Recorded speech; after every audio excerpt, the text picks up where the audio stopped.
back to take his children home. So if you ask me again. Out of the box with your host Dan Itson and co-host Lloyd Markham. Hey man, this is GQ all the way. Yep. This is GQ. Dane has put an edit out.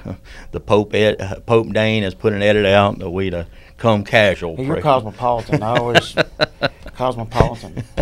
Dane, yeah. Well, what we're saying before the show, before our last break, what's going on today? I mean, Lloyd, can you recall when men in government was shaken this much over the economy and? Dane, not in my brief life of 47 years, can I recall that men were in such fear over the economy as what we're in right now. A lot of it due, of course, to the oil prices and things of this nature. But it affects every area of our life. The food that we eat,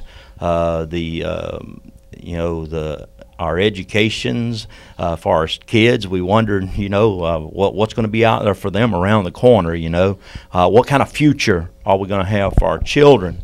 And the banks, $700 billion bailout that they're trying to get with the banks. What it is, I explained to the folks, and this is that you had a lot of your loans from homes.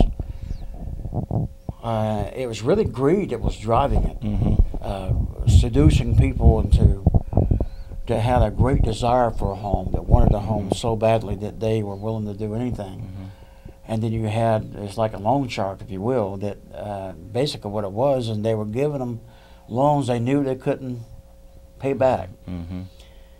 And they kept selling these loans to other companies. And then that person would sell it to another company, but it came to a point to where someone had to take a loss because they had a record amount of repossessions.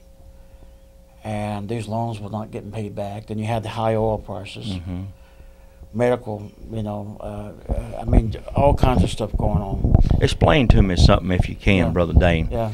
The $700 billion that is a payoff or a payout.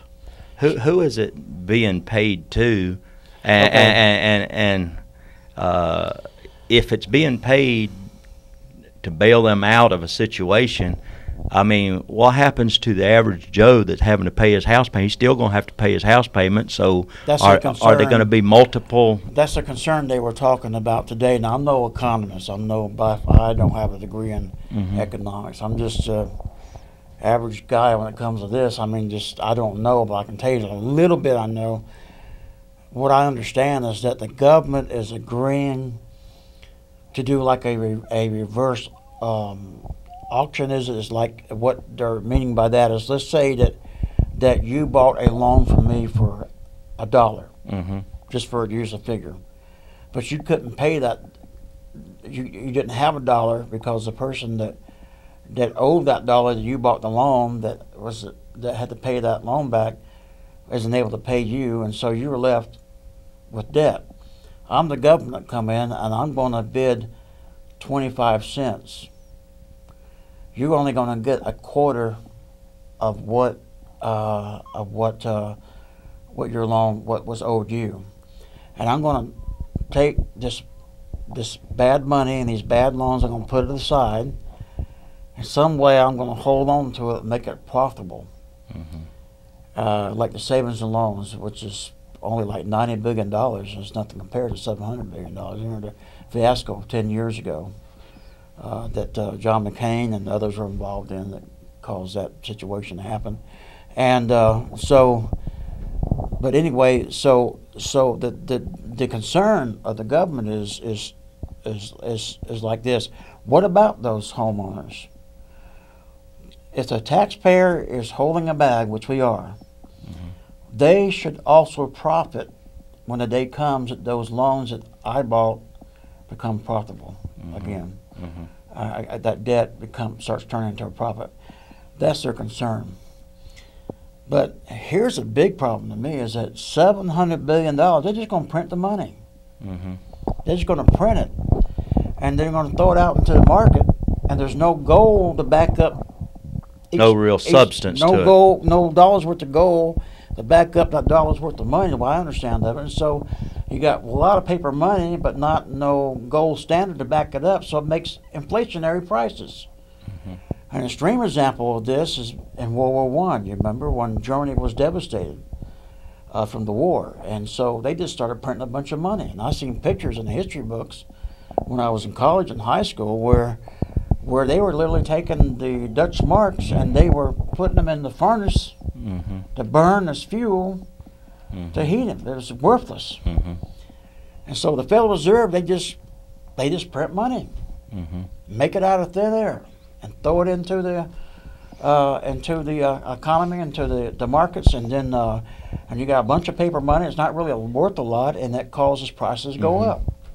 This is kind of a world's wisdom, isn't it, Brother Dane? It's not the wisdom that we get from the Word of God, where an individual gets out, works hard, has some substance behind what he is putting out. You got to watch your mic there, brother. That'll make it rumble when you hold it like that. Okay. Okay. I don't want to think it's my stomach. Yeah, it is. Yeah. Praise the Lord. Okay. And we got to keep track of our time. Anyway, so you're right. You're right. It's not a biblical principle. So we got to get back to some biblical principles in establishing our country, establishing some hope for our people.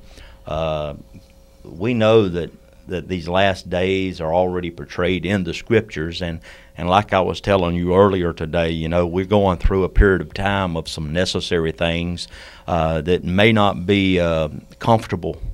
Matter of fact, they're very uncomfortable, but they're necessary to put on the scene what God has already foreseen the destiny of mankind is. Can you imagine when all the currencies in the world collapse, and the world sees a need to go to a common currency?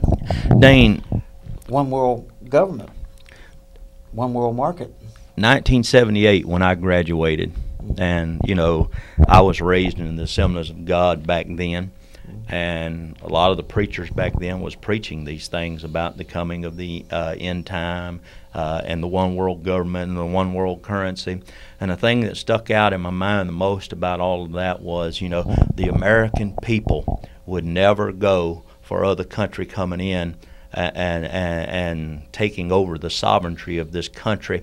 But in 1978, I had a vision from the Lord one time, and I saw, at that time, I called it a UN flag flying over the United States, and all of the militaries of the world combined together and were used as a police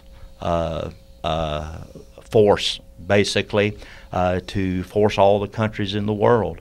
And the gas prices going up and the things going, Got 1 minute. Things going like they're going, I can see now how a lot of people would be willing just to sell out their loyalty to this country just because of the I got economics. 45 seconds. My son graduated from West Point with a degree in Russian literature. He can write, speak, and Russian. Just read it fluently. Anyway, over in Russia, why you got this Putin guy over you? Why you want this guy over you? He wants to go back to be the Tsar. The Russian people said that if he can keep our bellies full and keep us warm in the cold winter nights, we want Putin.